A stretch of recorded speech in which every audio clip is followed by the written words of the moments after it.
Okay. All right, we are now recording. So to tell you guys a little bit about Julie, Julie is no stranger to franchise operations, having successfully built and operated multiple Domino's pizza franchises for 20 years. Having helped two of her former managers achieve their dreams of becoming franchise owners was one of her most rewarding accomplishments. Prior to that, she spent 15 years in restaurants learning the importance of customer service, product quality, and consistency, and how to stand out in this competitive marketplace. She has successfully thrived in both rural and metropolitan environments, opening the first two Domino's in Manhattan, New York. That's incredible, by the way. Her strengths include hiring, training, site selection, lease negotiations, obtaining financing, marketing, and she knows about all the day-to-day requirements of being a franchise owner. So Julie, I'm not going to go into all the details of who you are, what you've done. I would like you to continue on because you know your story better than I do. So Julie, without further ado, thank you so much for joining us this morning and sharing information about the franchise consulting company. And well, you're very welcome. Thank you so much for having me, Mandy. Thanks for putting this together. I know it's been a crazy year. What is even crazier about this past year is the franchise consulting company is the #1 franchise brokerage firm in the country, and our sales were up in 2020, 43%, and sales for the first 2 months of this year up 59% over last year. So it is no secret that people are moving to small business ownership.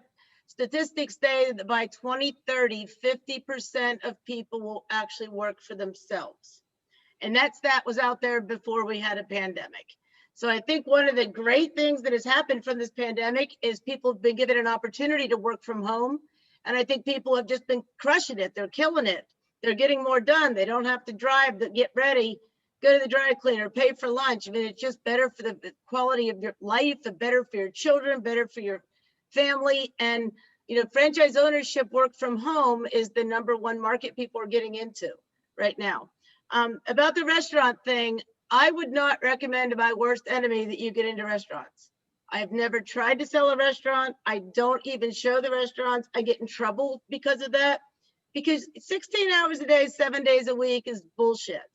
Pardon my language. It's crazy. I wish I would have known how ridiculous it was for me to do what I did for so long. But there's so many work from home models, and I'm constantly looking, trying to see like, what can I keep doing this and do that also at the same time? And a franchise contract is normally 10 years. So, I mean, most people are backing up from whatever age they want to retire, which is probably a lot longer than it was 30 years ago because we're living longer and life costs money. But anyway, the 3 things that I'm going to discuss today are, what is a franchise?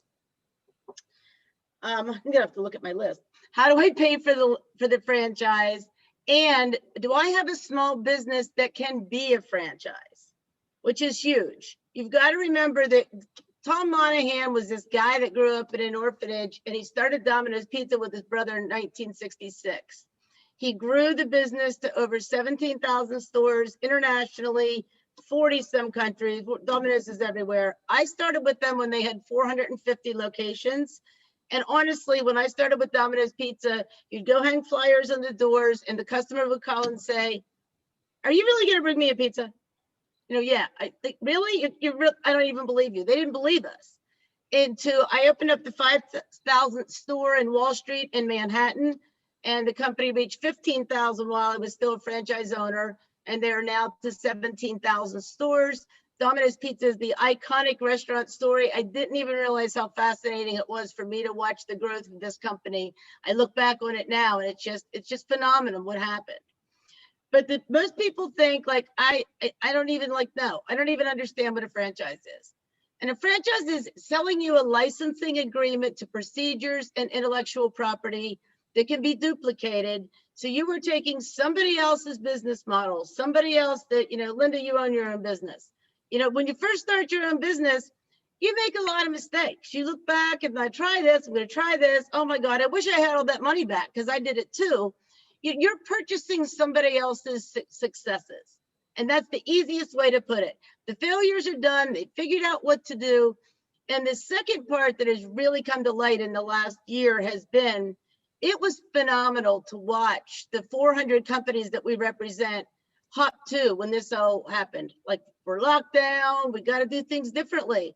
The stores aren't open. We don't want people coming into our house that we don't know. It was phenomenal to have a franchise owner that had a leadership team that was focused on their success. And that part comes for free. I mean, you buy the franchise, but the ongoing marketing, leadership, technology, they're going to bring it right to you.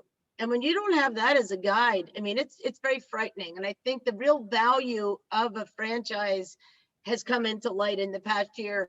We have actually not re-signed everybody.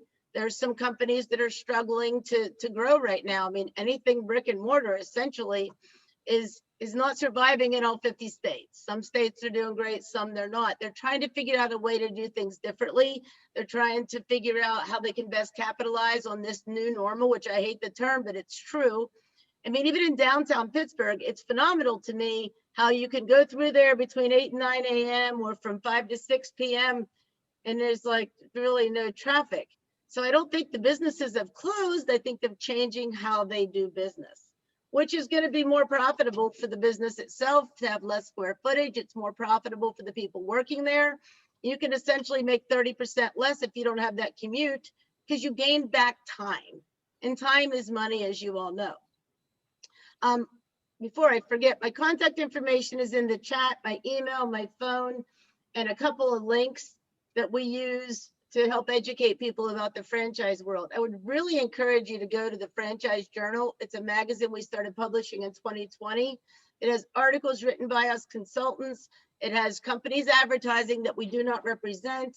And it has articles just about franchising itself, a lot of ads for financing, a lot of links to, quick financing.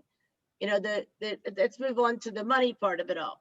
Is people don't realize that they have assets that they can use. The number one thing people use to buy a franchise, believe it or not, is their retirement account or IRA or 401k. And these people that are specialists, we have dozens of companies that lend money. We've got Bank of America that will lend $1 million and above. American Express is getting ready to jump in our game. We've got PayPal has a deal with us right now if you're trying to franchise your small business, and it's actually at 6%. It'll default after 2 years to a double-digit percentage, but we're really trying to make it easier for people to tap into their own assets. So these firms that we use, there's a management fee to have it ongoing, but you can literally take your 401k, IRA account, set it up into a corporation, and I won't get into the details of it. You can buy stock with that corporation and you can use your retirement funds penalty free. And there won't be any immediate tax implications, just on the profit you turn from the money that you had pre-tax. So it's huge. It's a huge change. And then you have the availability to put that money back right where it started. The second place that people get money is typically in their home equity. And even right now, interest rates are low. They can't possibly go any lower. But I know when I bought my first home at 9.5% back in the early 90s, it was a good rate at the time. Now, if your rate's over 3%, people are screaming. So there's a lot of equity in your home. I know that the prices in Pittsburgh, I put my house on the market on Friday. I sold it on Sunday for 30% over what I had it listed for. It was really phenomenal. Like my neighbors were all freaking out. 66 showings from Friday at 5 o'clock till 5 o'clock on Sunday. And it was crazy, 16 offers. So, but anyway, the economy's coming back. The economy's coming back strong. But a big change that is happening is corporations are managing to run with less people because the whole administrative staff is not needed in an office. And my clients right now, I have about a dozen new clients that I brought on in the last 90 days. And they all have six-figure incomes, and they see the writing on the wall that somebody will come in and do their job for cheaper, and they know they're not going to make it to retirement age, and they've got to figure out a way to supplement that income until they can get where they need to be. So that's what I do as a franchise broker, is I paint a picture of you kind of the same as a realtor does when you buy a home.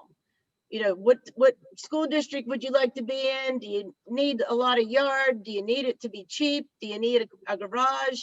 Steps, no steps? How many beds, how many baths, and how much can you afford to pay? It's the same thing applied to a franchise business. We don't start with, you should buy this. We start with, what's your background in? What do you like to do? people are better doing what they like to do. If you don't like children, we're not going to look at Huntington Learning Center. If you don't like old people, we're not going to look at senior care.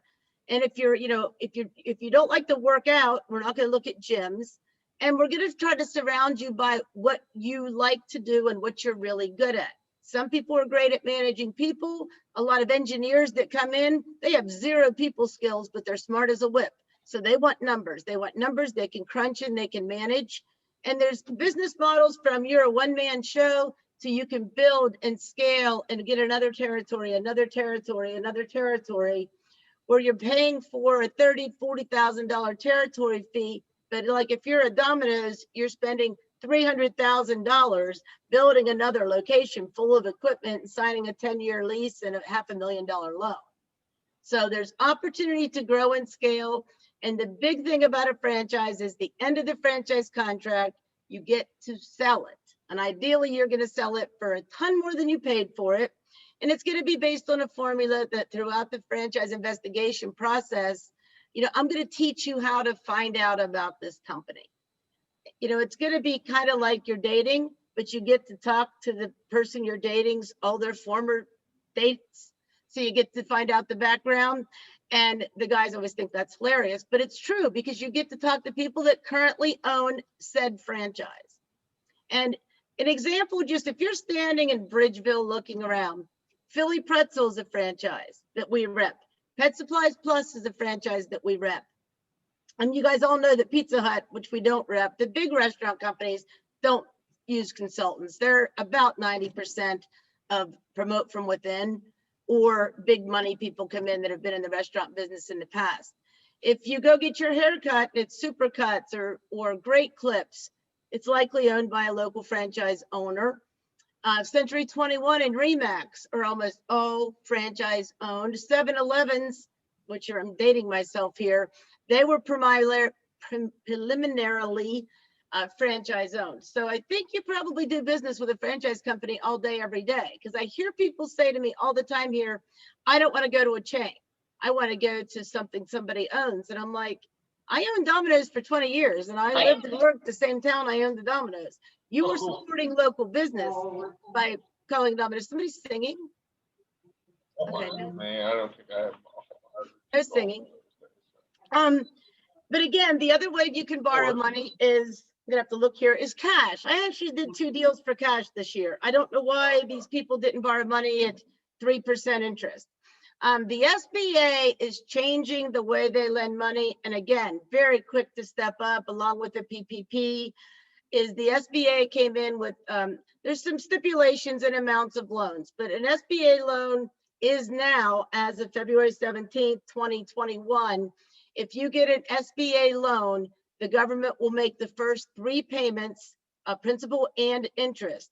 But again, anyone that's ever owned a business or know anyone that owns a business, from the day you start in business till you collect your first dollar, it might not be tomorrow. It might not be the next day either. So if you can get that payment guarantee for the first 90 days, and it used to be 6 months, but they realized that they had more loans out right now than they had money to cover these loans. So like you woke up one morning and it was changed. So it's keeping up with these laws is really like the finance people are earning their money right now because it changes. You might close a loan on the 1st and it's going to be this, and by the 4th, it's something completely different. But again, we have relationships with all the franchise developers, more than 24 different lenders. And obviously you can use your own lender if you want, but we have lenders. If I'm going to sell, I sold 2 budget blinds last year. If I'm going to sell a budget blinds, I'm going to take people to a company that has lent to budget blinds before, and they know the track record and the success. Obviously you're going to get a better rate because this company, like, they don't fail. They don't fail. They're like McDonald's. They don't fail. You could fail, but the business itself is a good model. So there's no guarantees that you're going to make any money. And part of my job is to walk you through how to find out what people did right, what people did wrong, and how to avoid making those same mistakes. And you need to make people understand the franchisor is not your enemy. They're your friend. And they aren't successful if you're not successful. And people say, they let me go under. GNC is a nightmare story in franchising that is taught in business schools all the time. Quiznos is a nightmare story in franchising taught in business schools. Companies get off track. UPS store is trying to come back. They made a lot of mistakes too. So over the history of franchising has been a lot more successes than fails. But sometimes one failed business gives the entire industry a bad name. And thirdly, and I probably should have emphasized this more at the beginning, is if you have a small business that maybe you can franchise. And this has been so exciting because while 2020 was happening, behind the scenes, we had a company that helped people franchise, and we had some other people that helped people sell that franchise. And they all got together and created this company called Franchise Genesis. And I had 2 meetings in the past week with the president and founder of Franchise Genesis. Decades and decades of franchise experience. These guys have put together a plan for you to take your small business, franchise it for less than $50,000. They will finance it for you over 6 months. They can get you credit beyond that to invest, because getting your documents written up to be a franchise, it's a licensed business entity managed by the federal government. Some states, Pennsylvania is not one of them, New York, California, Virginia, Illinois, they have a whole second set of rules that you have to go through. But since we're in Pennsylvania, it doesn't matter. To get into being a franchise, but I know people that have started a franchise that paid almost that much just to have the document written.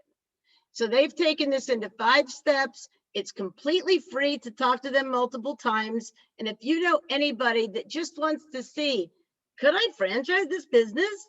Maybe you can't. Maybe it's too complicated. Maybe it's too much you.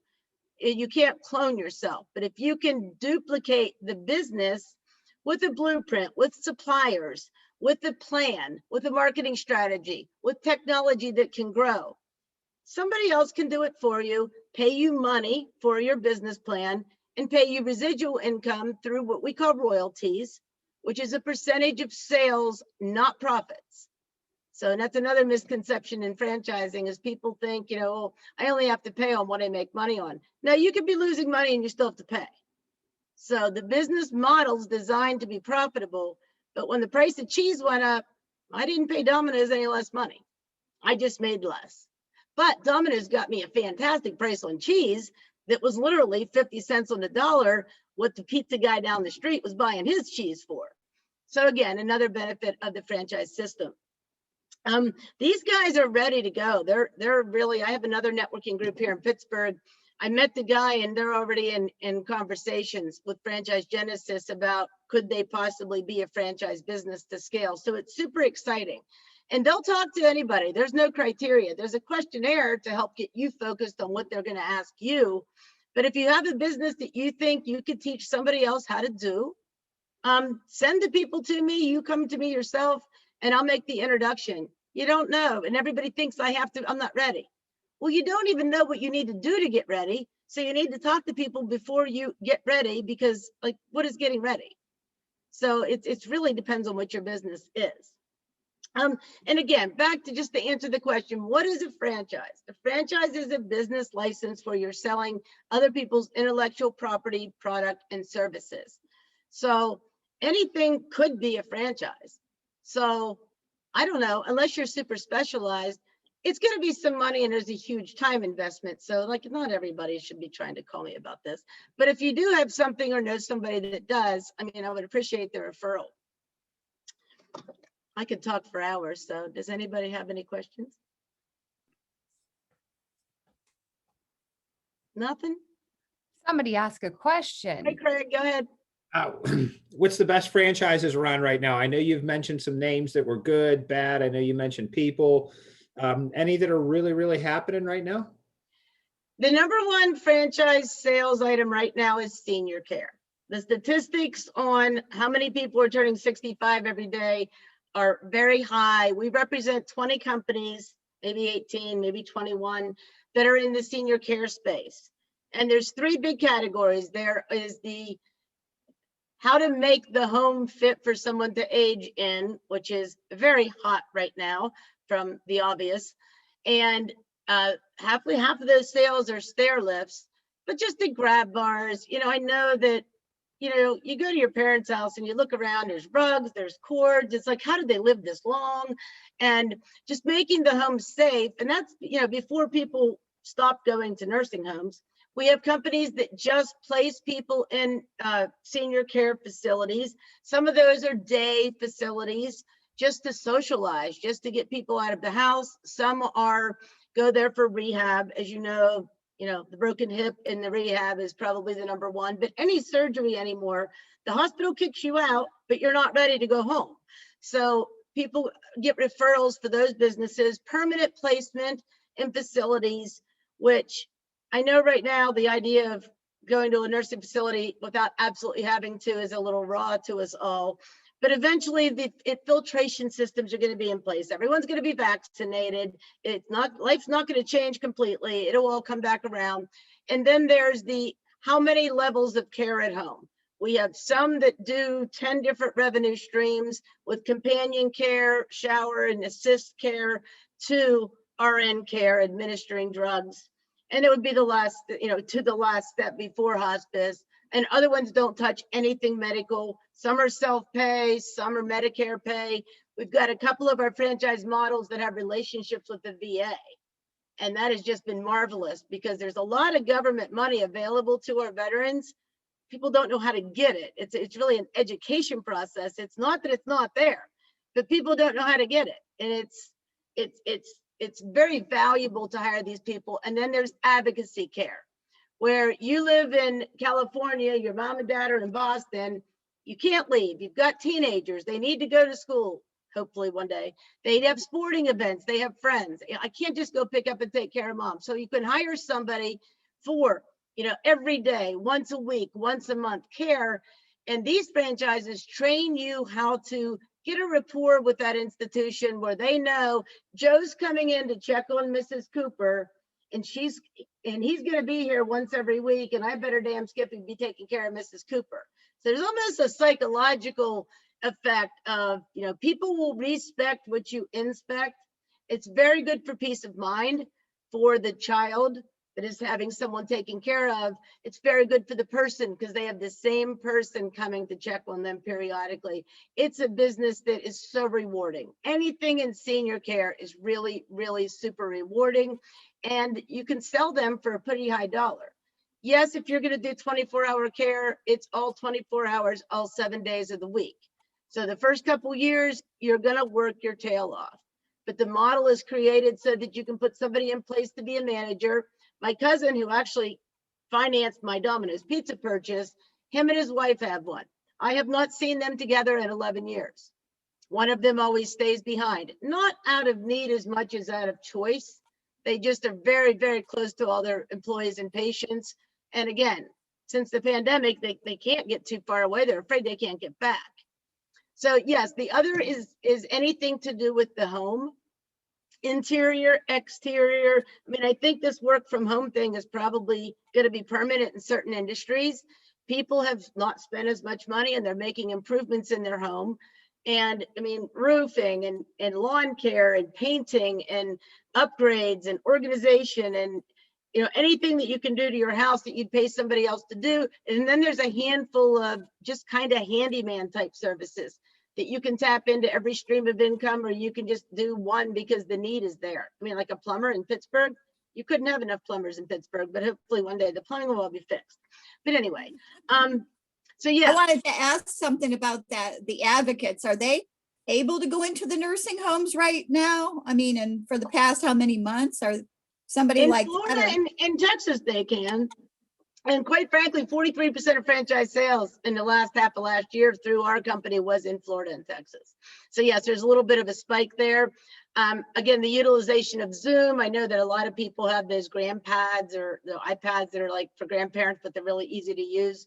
So yeah, not everywhere they are. But that's been something that the franchisor has managed to really up the tech. Some of these companies have some really young people in their tech department. They look like they're still in grade school. And here they are networking in thousands of different companies together. And I mean, these kids are just amazing. But no, that's a good question.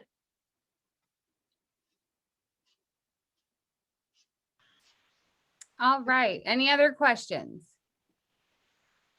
Well, as I said before, and I hate to have Jackie, she just stepped in here, but we're going to take a little 5-minute break. So it's 10:33. So by 10:38, everybody come back here. Julie, amazing Yes. presentation. Thank you. She was worried about talking about finance too much, but I think you hit the nail on the head on how it would Thank you. happen. It wasn't too complicated. And I think kind of opened our eyes a little bit into the franchise industry, and that it's not just Domino's. It's not just Dunkin' Donuts. There's a lot of other options, which when we come back, when we get into our breakout rooms, which we're going to do immediately at I'm going to have to give it another minute, right? So 10:38, we're going to talk. I want you each to talk about franchises and either which franchise you would own, what you like or dislike about franchising, and how your business could work as a franchise. So that'll be when we return. I will see everybody. Please go on mute, stop your video, email, call, do whatever you got to do for 5 minutes. I will see you soon. Thank you.